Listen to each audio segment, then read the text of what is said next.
بسم اللہ الرحمن الرحیم۔ السلام علیکم ورحمۃ اللہ وبرکاتہ۔ آج کی آیت سورۃ البقرہ، آیت نمبر 240۔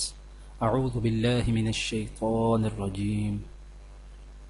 والذین یتوفون منکم ویذرون ازواجا وصیۃ لازواجہم متاعا الی الحول غیر اخراج فَإِنْ خَرَجْنَ فَلَا جُنَاحَ عَلَيْكُمْ فِي مَا فَعَلْنَ فِي أَنفُسِهِنَّ مِن مَّعْرُوفٍ وَاللَّهُ عَزِيزٌ حَكِيمٌ۔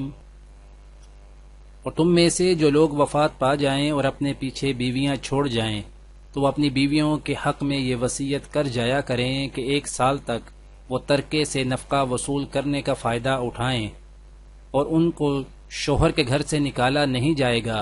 ہاں، اگر وہ خود نکل جائیں تو اپنے حق میں قاعدے کے مطابق وہ جو کچھ بھی کریں اس میں تم پر کوئی گناہ نہیں ہوگا، اور اللہ صاحب اقتدار بھی ہے، صاحب حکمت بھی۔ آج کی دعا: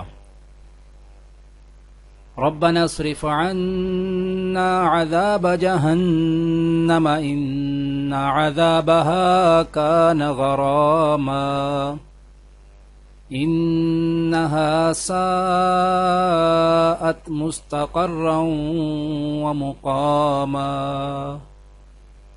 اے ہمارے رب، جہنم کے عذاب سے ہم کو بچا لے، اس کا عذاب تو جان کا لاگو ہے، وہ بڑا ہی برا مستقر اور مقام ہے۔ آج کی حدیث حضرت انس بن مالک رضی اللہ تعالی عنہ سے روایت ہے کہ نبی کریم صلی اللہ علیہ وآلہ وسلم نے کسی اطلاع کے پہنچنے سے پہلے زید، جعفر اور ابن رواحہ رضوان اللہ علیہم اجمعین کی شہادت کی خبر صحابہ کو سنا دی تھی۔ آپ صلی اللہ علیہ وآلہ وسلم نے فرمایا کہ اب اسلامی عالم کو زید رضی اللہ تعالی عنہ لیے ہوئے ہیں اور وہ شہید کر دیے گئے۔ اب جعفر رضی اللہ تعالی عنہ نے علم اٹھا لیا اور وہ بھی شہید کر دیے گئے۔ اب ابن رواحہ رضی اللہ تعالی عنہ نے علم اٹھا لیا اور وہ بھی شہید کر دیے گئے۔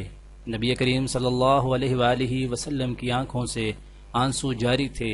پھر آپ صلی اللہ علیہ وآلہ وسلم نے فرمایا کہ اور آخر اللہ کی تلواروں میں سے ایک تلوار خالد بن ولید رضی اللہ تعالی عنہ نے علم اٹھا لیا اور اللہ تعالی نے ان کے ہاتھ سے مسلمانوں کو فتح عنایت فرمائی۔